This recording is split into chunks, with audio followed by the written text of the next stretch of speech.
Hi friends, welcome to Telugu defence news. Recent వీడియోలోనే cypress BrahMos మిజైల్స్ని కొనడానికి చూస్తుంది. ఆల్రెడీ టర్కిష్ అనలిస్టులు టీవీలో ప్యానిక్ని బయట పెట్టారని మాట్లాడుకున్నాం. అయితే ఇప్పుడు ఏకంగా టర్కిష్ గవర్నమెంటే ఆ భయాన్ని బయటపెట్టింది. టర్కిష్ ఫారెన్ మినిస్టర్ హకాన్ ఫిదాన్ ఒక పొడవైన స్టేట్మెంట్ ఇచ్చాడు. టర్కీ పాకిస్తాన్ల ఫ్రెండ్షిప్ని ఇండియా శత్రుత్వంగా చూడకూడదు. ఇండియాకి మాకు ఎలాంటి బోర్డర్ ఇష్యూ లేదు, బ్యాడ్ హిస్టరీ లేదు, బైలాటరల్గా ఎలాంటి ప్రాబ్లం లేదు. సో రెండు దేశాలు బైలాటరల్ రిలేషన్షిప్ నుండి మంచిగా బెనిఫిట్ అవ్వచ్చు. రెండు దేశాలకి ఆ మెచ్యూరిటీ ఉందని చెప్తున్నాడు.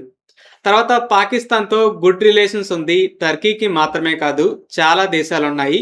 మా ఫ్రెండ్షిప్ని నెగిటివ్ దృష్టితో చూడకుండా అంటున్నాడు. అయితే సింధూర్ టైంలో టర్కీ మాటలు ఇలా లేవు. ఇప్పుడేమంటుంది, మీకు పాకిస్తాన్కి శత్రుత్వం ఉన్నంత మాత్రాన పాకిస్తాన్తో ఫ్రెండ్షిప్ చేస్తున్నందుకు మమ్మల్ని కూడా శత్రువుగా చూడొద్దు. కానీ మనం ఆపరేషన్ సింధూర్ని మొదలుపెట్టినప్పుడు ఇండియా తీసుకున్న యాక్షన్ అనేది చాలా ప్రొవొకేటివ్. ఇది ఆల్అవుట్ వార్గా మారుతుంది. ఇండియా అనవసరంగా ఈ యుద్ధాన్ని ఎస్కలేట్ చేస్తుందని మాట్లాడింది. నార్మల్ ఫ్రెండ్షిప్ అయితే వార్ టైంలో అర్జెంటుగా C-130J ఎయిర్క్రాఫ్ట్లో డ్రోన్స్ని పంపాల్సిన అవసరం ఏంటి? డ్రోన్స్ని ఆపరేట్ చేయడానికి ఆపరేటర్స్ని ఎందుకు పంపాలి?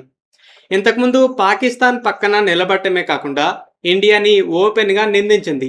కానీ ఇప్పుడేమో మమ్మల్ని శత్రువుగా చూడొద్దంటుంది. టర్కీ ఏమనుకుందంటే, మనం చాలా సంవత్సరాలుగా కాశ్మీర్ విషయంలో పాకిస్తాన్కి సపోర్ట్ చేస్తున్నాం, ఇండియా ఏం చేయలేదు. సో పాకిస్తాన్కి ఇంకా దగ్గర అవడానికి నెక్స్ట్ స్టెప్ తీసుకుందాం.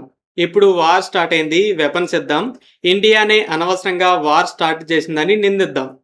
మహా అయితే ఏమవుతుంది, ఇండియా కోపంతో కొన్ని స్టేట్మెంట్లు ఇస్తుంది, కొన్ని రోజుల పాటు ఈ డిప్లొమాటిక్ డ్రామా జరుగుతుంది, తర్వాత అంతా సర్దుకుంటుందని అనుకుంది.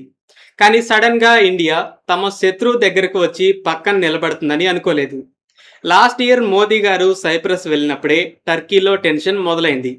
ఇప్పుడు సడన్గా స్ట్రాటజిక్ పార్ట్నర్షిప్, బ్రహ్మోస్ మిజైల్స్ అనగానే టెన్షన్ ప్యానిక్గా మారింది. సో పాకిస్తాన్తో చేతులు కలిపితే ఎలాంటి పరిణామాలు ఉంటాయో టర్కీ రియలైజ్ అయింది. అందుకే ఇప్పుడు టోన్ మార్చి మమ్మల్ని మీరు శత్రువుగా చూడకండి, మనం మంచి రిలేషన్స్ని మెయింటైన్ చేద్దాం అంటుంది.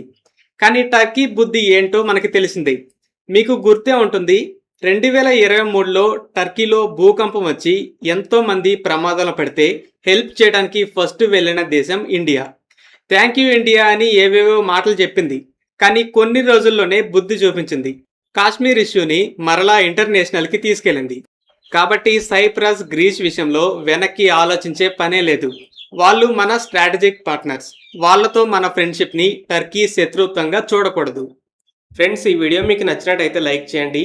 అలాగే మరిన్ని డిఫెన్స్ అప్డేట్స్ కోసం మన ఛానల్ని సబ్స్క్రైబ్ చేసుకోండి.